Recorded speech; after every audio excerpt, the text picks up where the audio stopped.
Welcome everybody back to Shoney Talks Lifestyle. I'm so excited because I have an amazing guest, and I'm sure you've seen the picture that's been floating around online by an amazing artist named Brandy Antonio. I'm going to tell you a little bit about her before she graces the stage on today. So, as I've mentioned, her name is Brandy Antonio, and she is a culturally diverse artist and educator from New York. She studied illustration at the Fashion Institute of Technology, where she earned her bachelor's and has a master's in art education from New York University. And she's exhibited her work throughout the United States as well as internationally. And currently, she's joining us from Tokyo, Japan. So I'm going to go ahead and let you see who I'm talking about. Brandy. Hey, Brandy. Hi, everybody. Hello. So excited to have you here on today. Me too. And definitely excited for people just to kind of know a little bit about you. I'm going to have little ones that always interrupt me on my show. So you want to say hi? Hello. Say hi. All right. Now you go over here while mommy finishes the show, okay? As you can see, I always have editing. Hold on. Son, I have to finish this show. Are you going to let me your hair? Or you want to do it with me? You want to see her artwork too? Okay, that's fine. Okay, you can see her artwork too. All right. So, really quick, I want to share the screen. Okay. While he's saying hi to you, and I want people to kind of see the artwork that I'm talking about. But if you can just go ahead and let them know a little bit about where you're at currently. I know you're in Tokyo, Japan. Is there a specific place that you speak there? Or do you work? Yeah, so I currently am teaching in a preschool. I was teaching at a all-girls high school for about 4 years.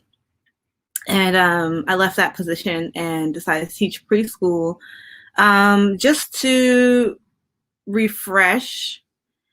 And my teaching background started with preschool. Then I moved on to high school and teaching adults. So then just to kind of refresh. And I didn't know what it was like to teach preschool in Japan. And I do believe in early childhood education. Like if we can kind of implement those identity and ideas early, then, it's easier and more familiar for children to become solid and sound adults. So that's what I'm doing now, getting to know how the preschool system works in Tokyo.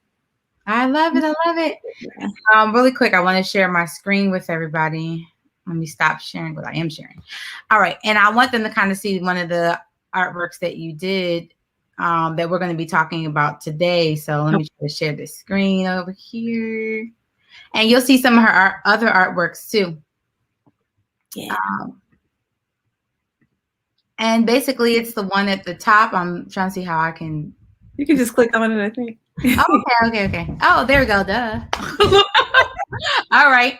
So everyone can see this. And if you can kind of tell them a little bit about what God was speaking to you during this time. Okay. So first of all, I'm like really excited about this collaboration. And I was in the middle of like transitioning jobs and just, when we finally like hooked up, I was like, oh, this is like refreshing. Like I can't wait.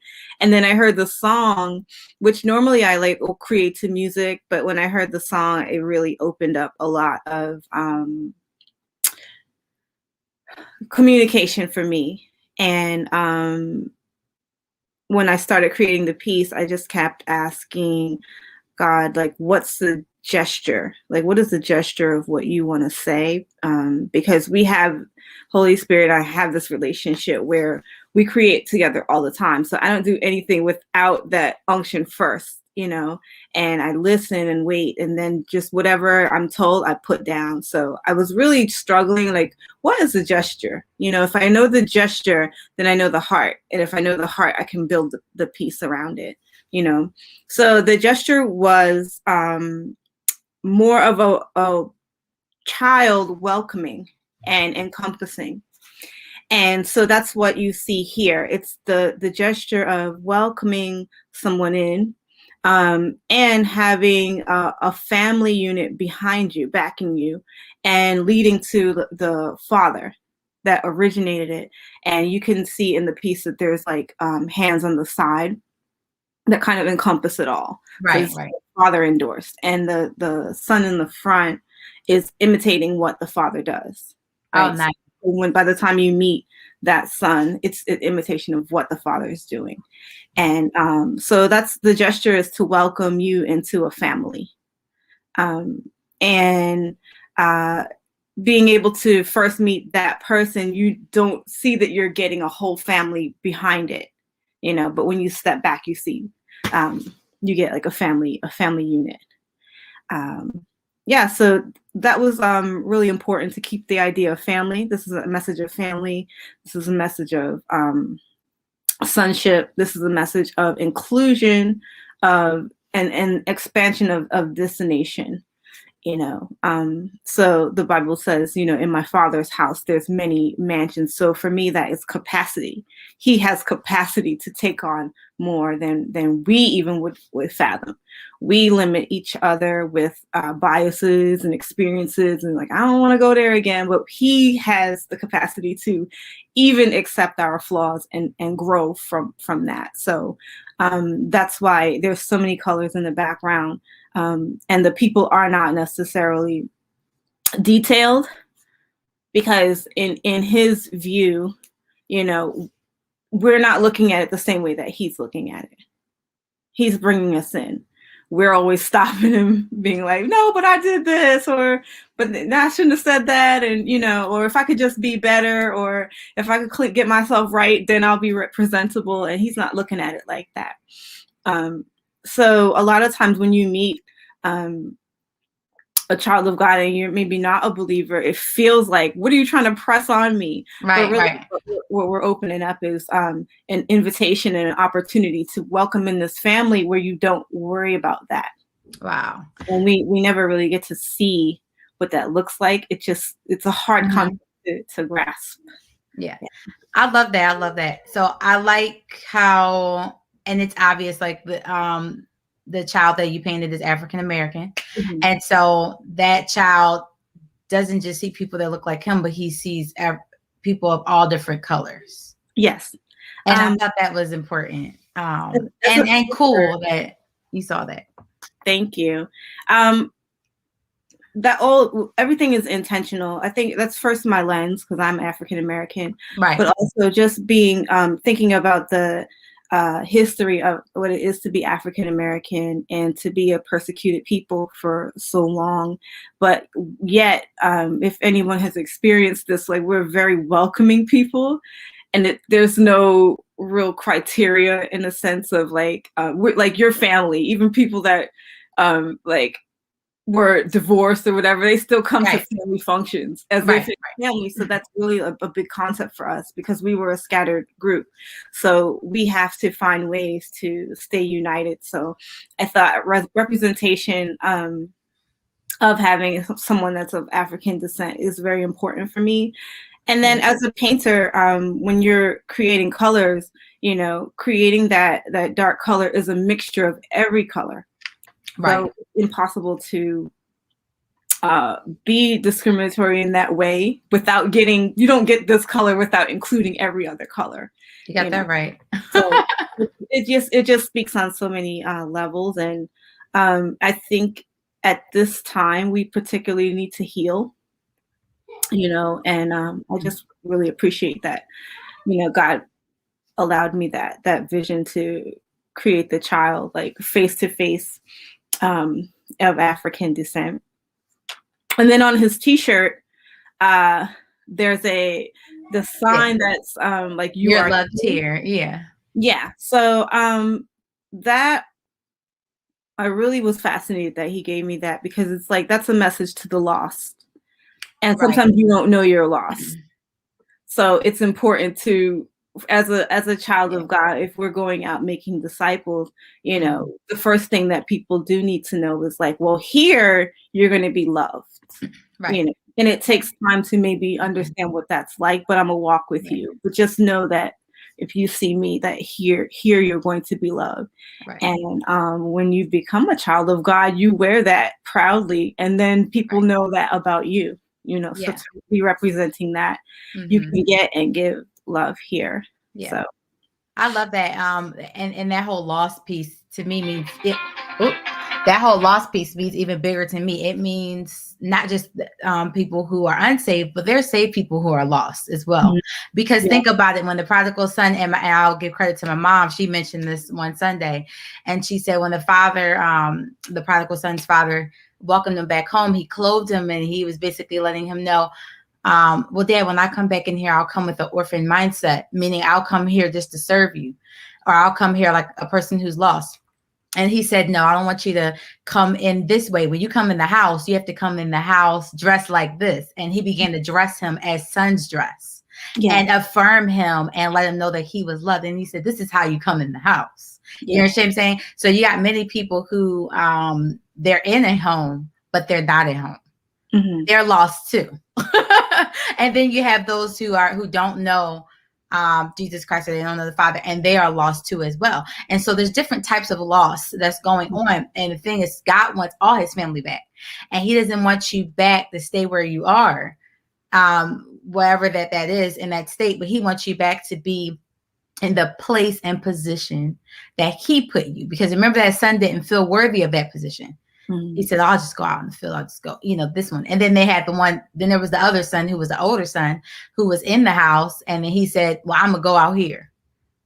And he decided, I don't want to come in the house. Like, I don't want to be like a son in your house. I don't want to be celebrating. I don't want to party. I don't want to love, all these things like that whole time. And he could have been. Yeah. That's another thing too. Like, if your mind stops you, you could have been partying. You could have been accepting and receiving the benefits. Yeah. Of what your sonship provided. So, even being when, like, you go in the mall or anywhere and you're looking for a store that you want to go shop in. And sometimes it's overwhelming to see all the signs and the details of like, what floor is it? And so the first thing you look for is like, well, where am I? So that you are here sign is actually very important, because it helps you relate to anything else. Everything else makes sense once you know where you are. So that's where you have to start. And back to positioning, this whole piece is about positioning.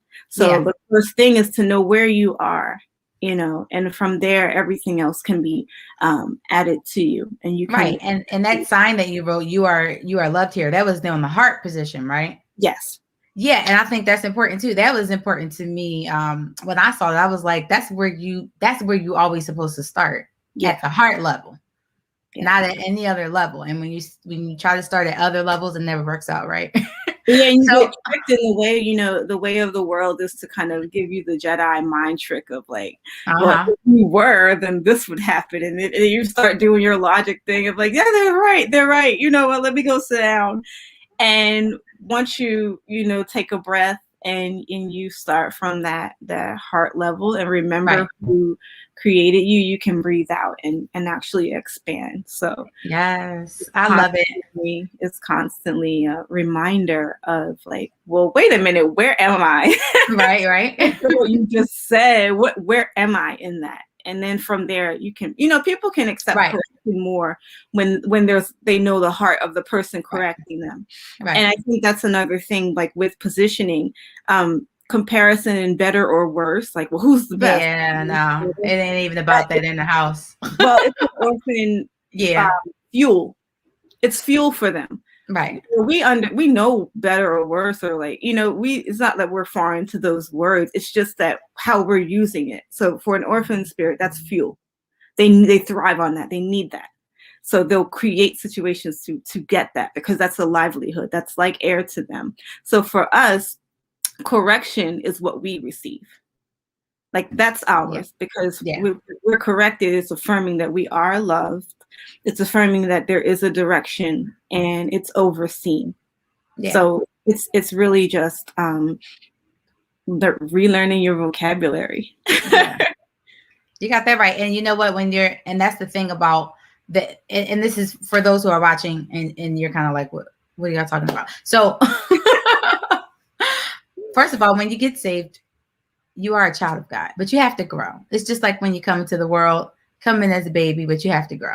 And it takes parenting, it takes love, it takes a village, all of that stuff. to help you to get where, you are and where you can be one day. Nobody does it on their own. And if you really do think you can do everything on your own and that you're all by yourself, that's a lie. And so the point is, where are you? That's the point of the picture that she was writing. Where are you? And wherever that you are, if you start here, like where she said in the picture, this is where you are loved. You are loved here. And there's a whole family waiting for you, a whole family waiting for you. So that's one of the things that just really hit home for me. And I think is going to hit home for anybody, no matter what their journey is and what journey that they are on. And knowing, hopefully to know the Father, because that's what he wants us to know, is him and not just his things, and not trying to be something and do all these things. There are things that we do because we love God, but we're not doing it to be something, and we're not doing it for accolades. And that's the difference between that. So the other thing that I loved about your picture, and then you brought that out, I did see the hands, like the hands that were going around everybody. And I like the fact that it could fit around everybody, no matter how many people it was. And it seemed like it was just, even though it was the ones that you painted, it seemed like it was just a multitude of people just keep coming. Yeah. I could see that visually through what you painted. So can you tell everybody a little bit about when it's going to drop, when they can get this print and everything like that? So I have a website, brandyantonio.com, and I will start to release prints this month. Oh, not this month. Is it August yet? 2 days? Almost. Well, yeah, it's almost. August now. Yeah, it's August now. You're right. It is. Yeah. Yes. So in August. So please stay tuned on brandyantonio.com. And you can also look at my Instagram. It's the same handle is the same as my name, Brandy, at Brandy Antonio. Yeah. Yes. So make sure you guys go to brandyantonio.com. There's so many other pieces you can look at as well that she has for purchase. And then also you can feel free to purchase this one as well. But she's an amazing artist. And I liked her specifically because she is a prophetic artist. And what that means simply is that she draws or paints whatever it is that is on God's heart, which I think is amazing. And she puts it right on canvas. And so you can have that kind of piece in your home, in that atmosphere. What a conversation starter that can be for all the conversations that you have, and a reminder, no matter what you're going through the day you come home or walk in the house or office or wherever you walk. And it ministers to me too. It's not just, I'm like, trust me guys, like I only can create this piece because I had to go through and get all the emotions that he, allowed me to have to create that. So it's not just sitting around painting. Like it really ministers to me as it ministers to other people. Yes. So I love it. And I was so excited, and I'm still excited that you were able to get all of that from listening to my new single that came out. So for those, if you think everybody who already purchased the single, and if you haven't already, go not only get this print, but also get the single, get both, listen to them together. Or watch it, listen to. Like I love the feeling of the song. And even I wanted to ask you about like what charged you to create that type of feel for a song, because it does feel kind of like Afro beats, but it's also very like global. It has a global feel. Like I could imagine people partying everywhere to that, and not because it's like, oh, I'm being a pop star, but it just really hits home.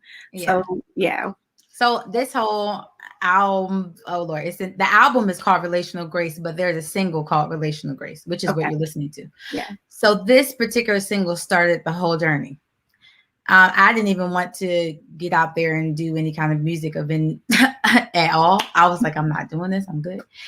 And God had really been dealing with me about getting back out there and doing music. And for those who don't know, I'm not going to go through the long story, but I basically put myself in a virtual cave.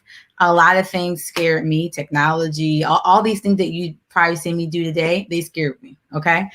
And so I read this book by Brene Brown. You can feel free to get it. It's amazing. I think I have it in my Amazon store, but it's called Daring Greatly, if you never heard of it before. And in this book, she talks about coming out of your cave. This is my Amazon shop below. Go to Books I Love, and the book Daring Greatly should be there. But she talks about coming out of the cave, whatever cave you put yourself in, and facing the things in the cave. Maybe it's something that you fear. Maybe it's something that brought you anxiety. Maybe someone hurt you, whatever the case. Whatever it is, you need to face that. And as you begin to face that, you brave things daily. And so I began from 2014 braving things. And I was not expecting God to ask me to do this particular piece. But he said, I want you to take the message of sonship. That's what it's called. If you want to know more about that, you can DM me. It's just a little bit longer for this particular episode. But in short, it just, the way I can explain it is that God is a family and he wants his family back. That's the simple way I can explain it. And that's why this visual art piece means a lot to me personally, because it's a great depiction of that whole message there. And the beat, it reminded me, it was like a roll call, that beat. Like when you turn on that beat, it's like, I don't care if you're in the United States, if you're across seas, wherever that you are, it's a roll call for all sons to come home. It's a roll call for all sons. God wants you back. It's a roll call for people everywhere that he wants, that the earth is waiting for you to come back. There's a scripture about that in the Bible. It says the earth is moaning loudly. It's in the actual song. It says the earth is moaning loudly for the sons of God to manifest.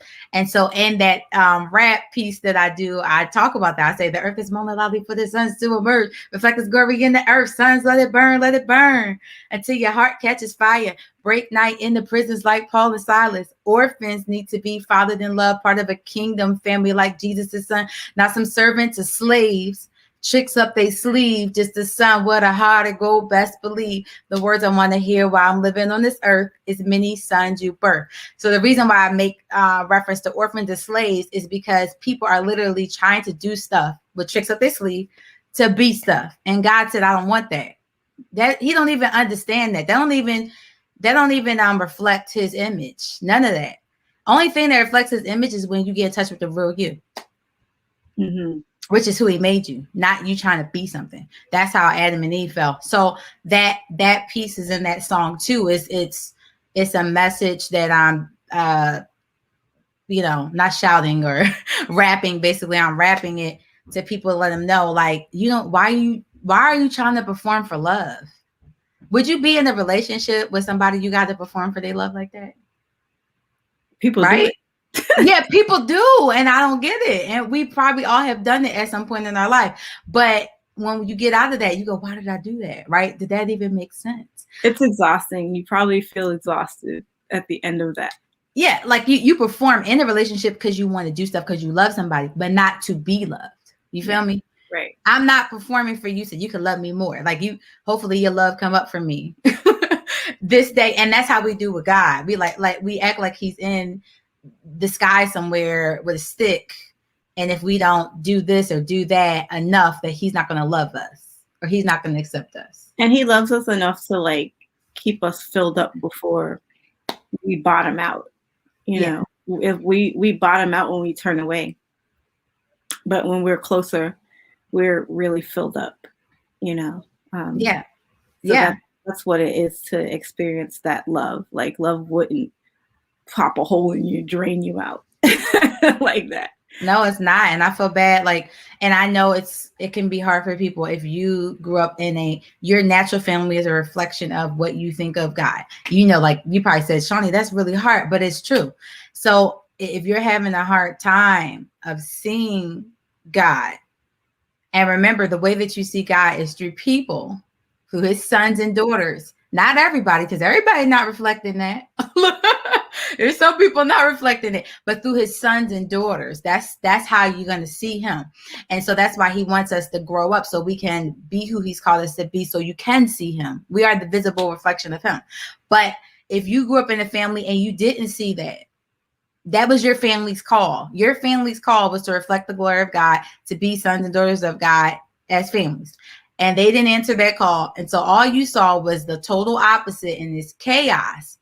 Whether you want to believe this or not, everything that you kept seeing and practicing and all these habits and things and all that types of stuff, it created a belief that you have. And that sometimes that belief filters into who you think God is. So for instance, if you every time you ask your parents for money and they go, I don't know, I don't got it, I'm broke, blah, blah, blah, and you always got to do it yourself, then subconsciously, you're also sometimes would develop a belief that, well, if I ask for God, he might come through, but just in case he don't, I'm gonna have a backup.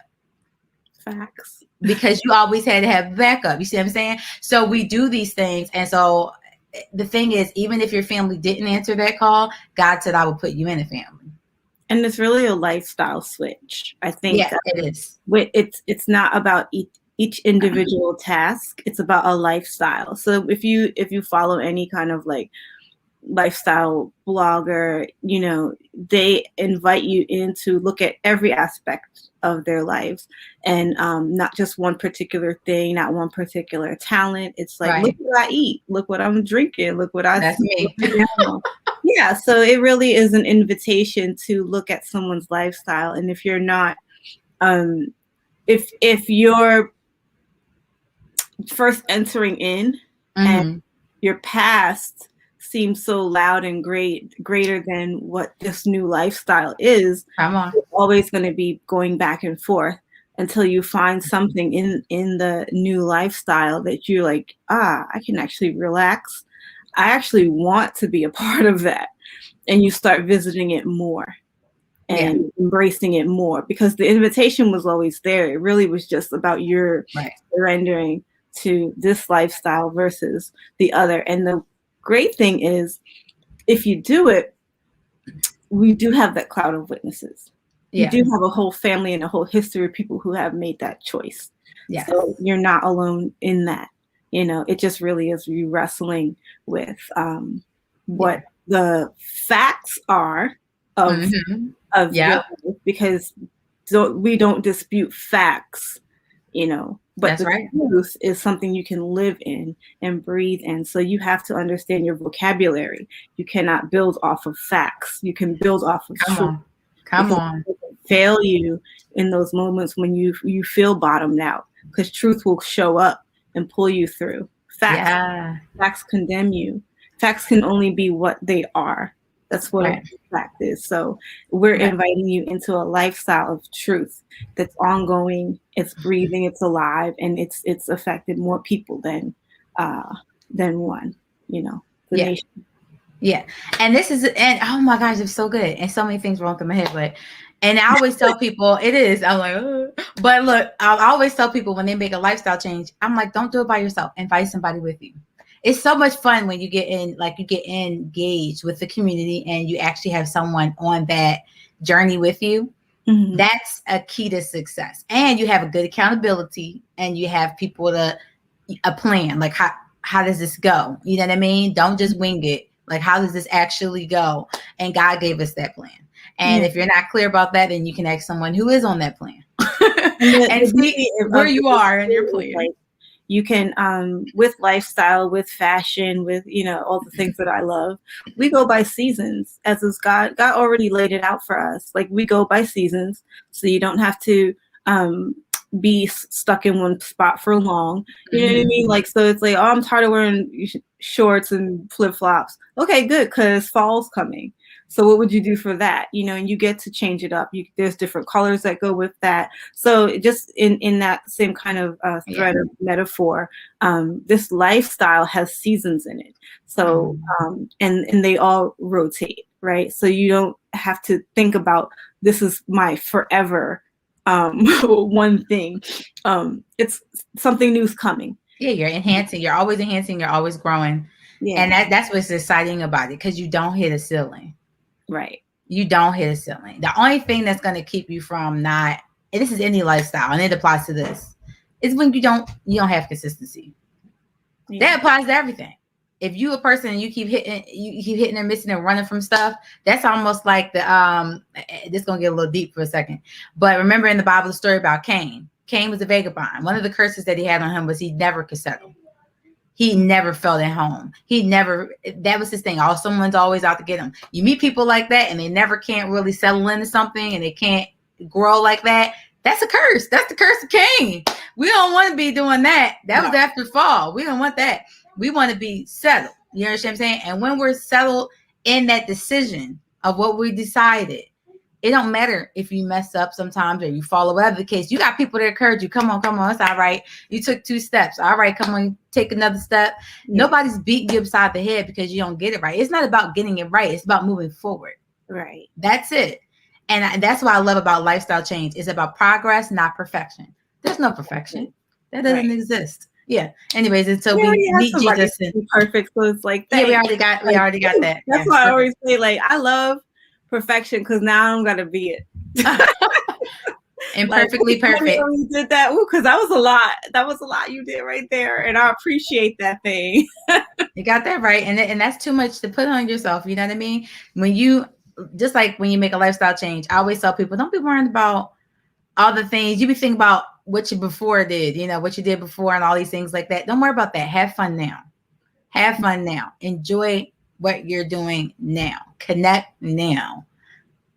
Be in a lifestyle now. Have fun. Yeah. Like representing what you hear and being able to do what you heard is so much more satisfying than trying to come up with something. You know what I mean? Like that's the older way of thinking, is like come up with something, you know, rather than to be like, let me position myself to hear, and then whatever I hear, I'll do. And then if I know that I'm doing what I heard, I know that's correct, and I know it brings fruit, and that's a satisfying life, rather than like I'm coming up like it's not a game of dice, like behind the building. Like I don't know. I know, right? You know, it's you can't really track that, and it's what like I guess the world calls luck. It's, you know, but there's no real traceable way. You know, and God loves us enough to let us track and trace, you know, what our steps are, so that we can credit him again of like, how did you get there? Check with my dad, you know.